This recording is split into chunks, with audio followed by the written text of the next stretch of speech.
आर्य धर्म समाज आदर्श भारत द्वारा एक विचार गोष्ठी का आयोजन स्थानीय सर्किट हाउस में किया गया। इस कार्यक्रम में दर्शन रतन रावण आदर्श ने बताया कि उनकी संस्था द्वारा बेटियों के लिए एक ग्रुप शुरू किया गया है जो रोजाना साढ़े 8 बजे एक क्लास का आयोजन करेगा। इस ग्रुप का नाम मां लंकेश्वरी कक्षा रखा गया है। इसकी क्लास व्हाट्सएप पर लगाई जाती है जिसमें ऐतिहासिक, सामाजिक, राजनीतिक विषयों पर चर्चा की जाती है। इस ग्रुप की संचालिका अक्षरा ज्योति मान ने बताया कि आज इस ग्रुप को 1 वर्ष हो गया है। इसी संदर्भ में इस कार्यक्रम का आयोजन किया गया है। इस अवसर पर उदीक चंद गिल, साजन एकलव्य, सुनैना, शालू, राहुल, अभिलंकेश, अनमोल, युवराज, मनदीप, रोहन सहित सभी सदस्य मौजूद थे। पंजाब दैनिक न्यूज के लिए अनिल कुमार के साथ मुनीश तोखी की विशेष रिपोर्ट। आज मां लंकेश्वरी कक्षा जो है उसकी वर्षगांठ के उपलक्ष्य में, क्योंकि वर्षगांठ पूरी हुई थी 7 जुलाई को, मगर हमें संडे चाहिए था कि सब लोग आ सके और इसलिए 7 के बाद पहला संडे आज 11 मई में है और आज उसका पहली वर्षगांठ। मां लंकेश्वरी कक्षा ही क्यों? मां लंकेश्वरी कक्षा के 2 कारण हैं नाम के। एक बात तो इंट्रोडक्शन में पहले दे चुका हूं कि इसमें होता क्या है। होता यह है कि जो आदर्श की, धर्म समाज की फिलॉसफी है, धर्म समाज का संघर्ष है, उसकी जो किताबें हैं वो मां लंकेश्वरी ग्रुप में पढ़ी जाती हैं। और ये आज एक और बात नोट करनी है। यहां पीछे सारे पीछे वाले लाइन में जेंट्स हैं, लड़के हैं। ये क्लास केवल लड़कियों के लिए नहीं होनी चाहिए। मां लंकेश्वरी ग्रुप तो लड़कियों के लिए रखा हमने स्पेशल, और उन सावधानियों पर मैं बात भी करूंगा भी क्यों रखा। किसी लड़के को एंट्री नहीं देते, मगर ऐसी क्लास लड़के भी शुरू कर सकते हैं। अक्षरा की तरह कोई लड़का ऐसी क्लास शुरू कर सकता है।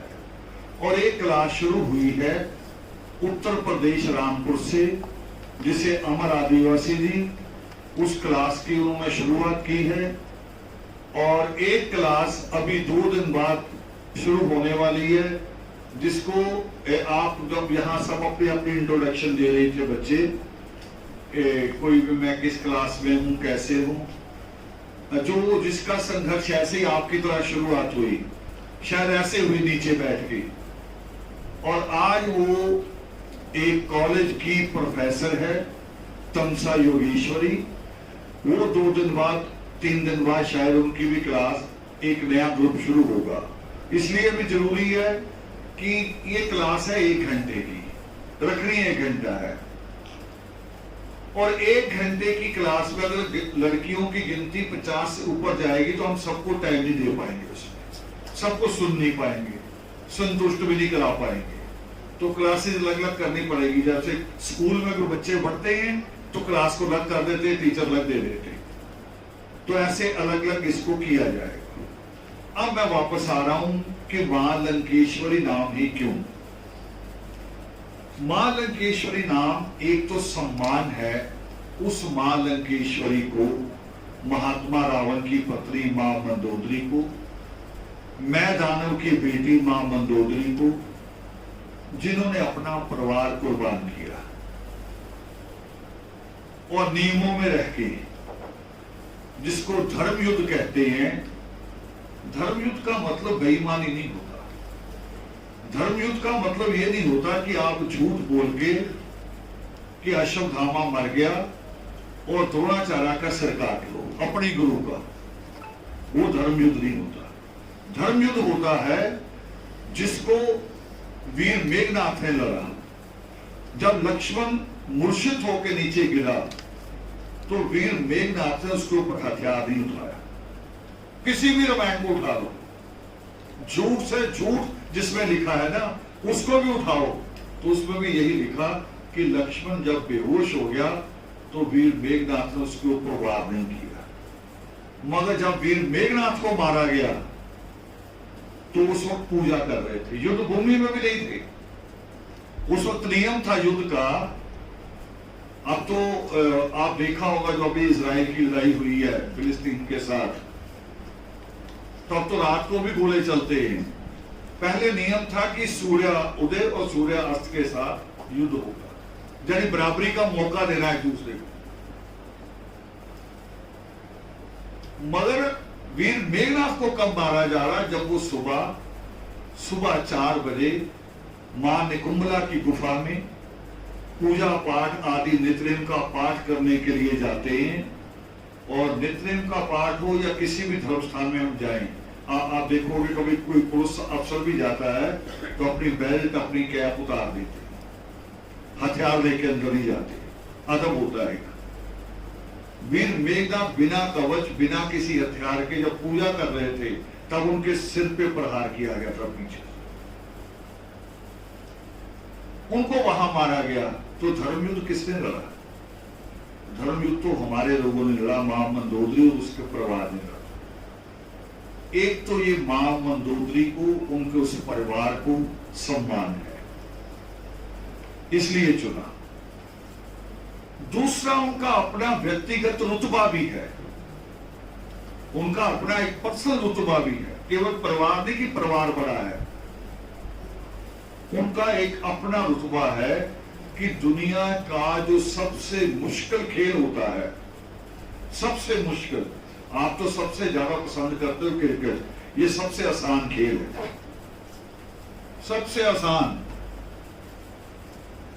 और इसलिए कह रहा हूं, इन दिनों वर्ल्ड कप खत्म हो गया शायद फुटबॉल का, कि चल रहा है, अगर देख लो कहीं फुटबॉल के ग्राउंड में 22 खिलाड़ी एकदम इकट्ठा होते हैं, एकदम इकट्ठा होते हैं। क्रिकेट की गेम में कितने लोग खेलते हैं? 2 इधर बैट्स वाले खड़े होते हैं, एक दौड़ के आता है कौन? बॉलिंग वाला, और तीसरा कौन दौड़ता है? जिधर बॉल जाती, बाकी सब खड़े। यही होता है। और बॉलिंग वाले को भी सांस मिलती है, बैट वाले को भी सांस मिलती है। मगर कभी फुटबॉल की गेम देखना, उसमें 22 के 22 खिलाड़ी ऐसे चलते हैं पूरी ग्राउंड में, और क्रिकेट के खिलाड़ी को अगर उतार दे फुटबॉल की ग्राउंड में तो मेरे ख्याल से 11 मिनट से ज्यादा वो खेल नहीं सकता। 11वें मिनट में उसे स्ट्रक्चर पे डाल के ऑक्सीजन देनी पड़ेगी, इतना मुश्किल गेम है। मगर दुनिया का सबसे मुश्किल खेल जो है, जो दिमाग से चलता है, वो कौन सा है? शतरंज, चेस। और उसको बनाया था मां मंदोदरी ने, क्रिएशन की थी, जिस मां लंकेश्वरी के नाम से ये ग्रुप है, क्रिएशन उन्होंने की थी। तो ये एक बड़ा सम्मान है जो हमें नहीं पता। हम चुप कब कर जाते हैं? अदालत का सीन देखोगे आपने फिल्मों में, कभी कभी वकील कहता है जाके कि जी मैंने फाइल पढ़ी नहीं, मुझे समय दिया जाए, उसने पढ़ी नहीं। यही बात, अब यही बस इतना ही लफज कि जब हमें ज्ञान नहीं होता तो हम चुप हो जाते हैं। जब आपको ज्ञान होगा तो आपको स्कूल, कॉलेज, दफ्तर में कोई ये कह के चुप नहीं करा सकता कि आप दलित हो, आप शूद्र हो, आप भंगी हो, ये कह के चुप नहीं करा सकता अगर आपके पास ज्ञान होगा तो ये क्लास ज्ञान ही पैदा कर रही है।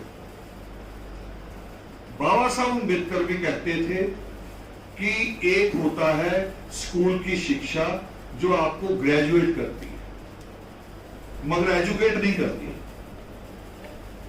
एजुकेट होना अलग बात है, ग्रेजुएट होना अलग बात है।